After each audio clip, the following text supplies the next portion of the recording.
اعوذ باللہ من الشیطان الرجیم، بسم اللہ الرحمن الرحیم۔ آج کی یہ ہماری ترجمۃ القرآن کی تیسری کلاس ہے، جس میں ہم دو چیزوں کے حوالے سے آج سیکھیں گے۔ پہلا آج کا ہمارا حصہ جو ہوگا وہ ہوگا گرامر کے پورشن میں سے اسم کی علامات۔ پہلا حصہ یہ ہوگا، اور دوسرے حصے میں انشاءاللہ العزیز ہم سورہ الفاتحہ کا ترجمہ جو ہے اس کو مکمل کریں گے۔ تو سب سے پہلے ہم پہلے حصے کا آغاز کرتے ہیں، اسم کی علامات۔ لیکن اس سے پہلے ہم جو گزشتہ کلاسز میں ہم نے گرامر کے حوالے سے پڑھا تھا اس کو مختصر وقت میں ہم اس کو ریوائز کر لیتے ہیں۔ سب سے پہلے ہم نے گزشتہ اسباق میں جو چیزیں پڑھی تھیں کہ عربی لغت میں ہر با معنی لفظ کیا کہلاتا ہے جی؟ کلمہ۔ کیا کہلاتا ہے؟ کلمہ۔ اپنے نوٹس اور اپنی یادداشت کو سامنے رکھتے ہوئے سوالات کا جواب دیتے جائیے، تاکہ ہم پچھلے نالج کو ریوائز کر کے اس کے ساتھ آگے کنیکٹ ہو گئے آج کے سبق کو سیکھ سکیں۔ عربی لغت میں ہر بامعنی لفظ کیا کہلاتا ہے؟ کلمہ۔ اور جس کا کوئی معنی نہ ہو، مبہم ہو، اس کو عربی زبان میں، عربی لغت میں کلمہ نہیں کہتے۔ کلمہ کی پھر ہم نے 3 اقسام پڑھی تھی۔ کتنی؟ 3 اقسام۔ ان میں سب سے پہلی قسم ہم نے پڑھی تھی جی اسم۔ کیا پڑھی تھی؟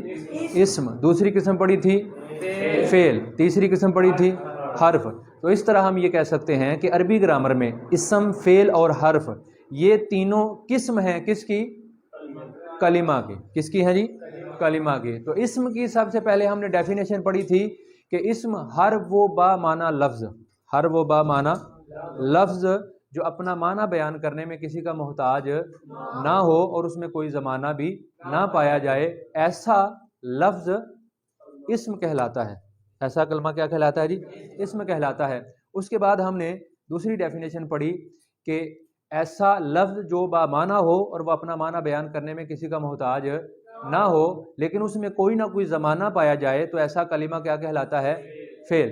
اس کے بعد ہم نے پڑھا کہ کلمہ کی جو تیسری قسم ہے، ایسا لفظ جو با معنی ہو، لیکن وہ اپنا معنی بیان کرنے میں کسی کا محتاج ہو، کسی کا محتاج ہو اور اس میں کوئی زمانہ بھی نہ پایا جائے، تو کلمہ کی اس قسم کو کیا کہتے ہیں؟ حرف۔ تو آج ہم کلمہ کی پہلی قسم، وہ کون سی ہے جی؟ اسم۔ تو آج ہم اسم کی پہچان کے حوالے سے کہ وہ کون کون سی علامات ہیں جن کو ہم دیکھیں، جن کو ہم سیکھیں، یا جن کی مدد سے ہم عربی عبارت میں سے بالخصوص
لغت میں باغ کو کہتے ہیں، گارڈن کو۔ تو حدیقہ اپنی علامت سے بتا رہا ہے یہ اسم ہے، فعل ہے یا حرف ہے؟ اسم ہے۔ اب اس میں کون سی علامت پائی جا رہی ہے؟ گول تا والی۔ اور بھی اس کے علاوہ ایک علامت پائی جا رہی ہے، شاباش، تنوین والی۔ کون سی؟ تنوین والی۔ یہاں سے ہمیں یہ بھی پتہ چلا کہ بعض اوقات ایک اسم میں ایک سے زیادہ بھی علامات پائی جا سکتی ہیں، ایک سے زیادہ علامات بھی۔ تو یہاں پر دو علامتیں ہیں، گول تا بھی اور تنوین بھی۔ گول تا آ گئی، پھر بہت زیادہ امہات المومنین میں سے حضور نبی اکرم صلی اللہ علیہ وسلم کی محبوب زوجہ حضرت ابوبکر صدیق رضی اللہ تعالیٰ عنہ، آپ کی دختر مبارکہ حضرت اماں عائشہ۔ تو عائشہ جب ہم اردو میں پڑھتے تو ساکن کر کے پڑھتے ہیں، تو لفظ کیا ہے؟ عائشتن۔ کیا ہے؟ عائشتن۔ تو گول تا آ گئی، دلیل ہے کہ یہ کیا ہے؟ اسم ہے۔ اسی طرح خدیجتن، یہ بھی امہات المومنین میں سے حضرت اماں خدیجہ رضی اللہ تعالیٰ عنہ آپ کا اسم گرامی ہے۔ تو تیسری علامت ہم نے کون سی پڑھی ہے جی؟ گول تا، جب کسی اسم کے آخر میں۔ یہ آپ نے چیزوں کو یاد رکھنا ہے۔ الف لام کہاں پہ آئے گی؟ اسم کے شروع میں۔ تنوین کہاں پہ آئے گی؟ اسم کے۔ اور گول تا کہاں پہ آئے گی؟ اسم کے آخر میں۔ اسی طرح ایک الف ہوتی ہے جس کو کہتے ہیں تجوید میں، عربی لغت میں، الف مقصورہ۔ کیا کہتے ہیں؟ الف مقصورہ۔ ہم اپنی سادہ ٹرم میں اس کو کہتے ہیں کھڑی زبر۔ کیا کہتے ہیں؟ کھڑی زبر۔ جب کسی کلمہ کے آخر میں کھڑی زبر آئے، کیا آ جائے؟ کھڑی زبر، تو اسے کہتے ہیں الف مقصورہ۔ جب کھڑی زبر آ جائے کلمہ کے آخر میں، تو یہ بھی اس بات کی دلیل ہے کہ یہ فعل نہیں، حرف نہیں، بلکہ کیا ہے؟ اسم ہے۔ جیسے اس کی مثال ہے ہمارے ہاں نام گھروں میں اور ہمارے ہاں متداول ہے بشرا، ٹھیک ہے؟ یہ بھی کیا ہے؟ نام ہے۔ دلیل کیا ہے؟ علامت کیا ہے؟ کہ آخر میں الف مقصورہ کھڑی زبر آ گئی۔ اسی طرح صغرا، ٹھیک ہے، کبرا، اس طرح استعمال ہو سکتا ہے۔ اس کے بعد پانچویں اور آخری علامت جو آج ہم سیکھیں گے وہ ہے الف ممدودہ۔ الف ممدودہ کا لفظ بنا ہے مد سے۔ تو مد ہم میں سے ہر کوئی جانتا ہے، تجوید میں قرآن مجید کو پڑھتے ہیں تو جو الف کے اوپر ہمیں ایک لمبی سی حرکت نظر آتی ہے، علامت نظر آتی ہے اس طرح کی، اس کو ہم مد کہتے ہیں۔ اور جس الف کے اوپر اس طرح کی مد ہو اس الف کو الف ممدودہ کہتے ہیں۔ کون سی الف کہتے ہیں؟ الف ممدودہ۔ تو اگر کلمہ کے آخر میں الف ممدودہ آ جائے جیسے السماء،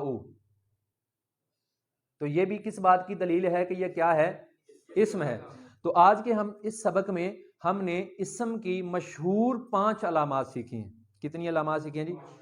5 علامات۔ سب سے پہلی کون سی علامت سیکھی ہیں؟ الف لام، کہاں پہ آئے گی؟